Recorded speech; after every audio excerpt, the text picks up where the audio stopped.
It is 10:41. The oft-traveled Jose Andres back in Washington, D.C. now, as he's talking about making the transition of his restaurants, which have closed, turning them into community food kitchens. And Bob Barnett is there with Jose now to explain more. Bob?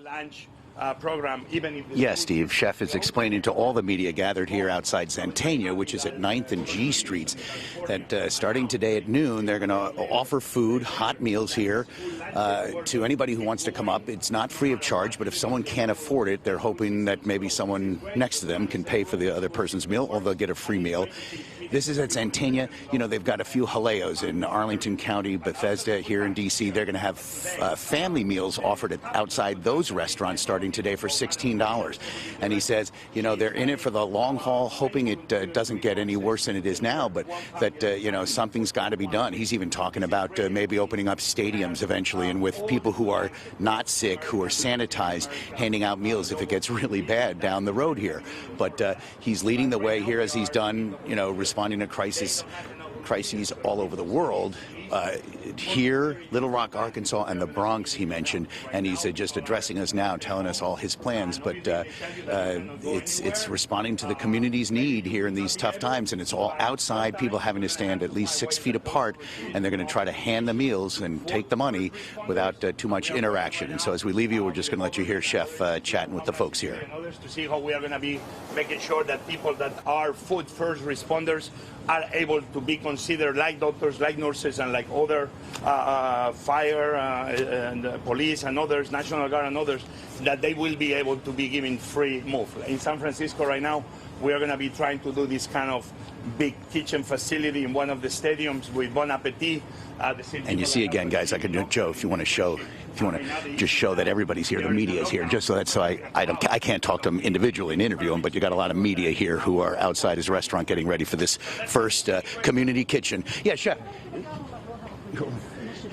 Listen, I think the government has a lot of work on their own. I've been trying just to lately, today, just trying to get in touch with the White House, but sometimes I believe that it's good to know what everybody is doing. But here, you've seen Bosandra Kitchen in action. In Bahamas, we were the only NGO showing up first 10 days. We were able to deliver 80,000 meals a day in less than 5 days. So I do believe people know that by now this is not a game for us. This is not just cooks trying to. We're a very serious organization trying to have a response on behalf of the American people. For me, everything we're doing is like the government is doing it. Even if we don't have any official work, we know how to manage. I come from the private sector, even if we're an NGO. If the private sector mobilizes, as I know we can mobilize, between delivery companies, hotels, food companies, catering companies, etc., between the food companies, distribution companies. If the private sector works as one, I know that America is going to be fed, and especially in the hot areas. I don't want to scare anybody, but if we see Wuhan, that was scary. I want to make sure that my city, that America doesn't become another Wuhan. And the way we can help is just feeding in a healthy, in an aseptic way to make sure that food is not part of the problem, but part of the solution. Chef, can others do what you're doing? Is it possible for other restaurateurs to copy you and do this? Listen, it's not like they are copying me. Other people are already doing it. The good thing of America is that the best shows up in the worst moments. I can give you names of different people, sometimes with not a lot of money, that in little towns all across America, they're on their own.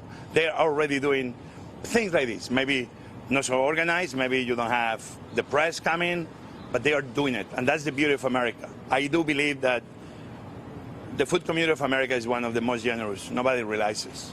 We're big. We're a big family.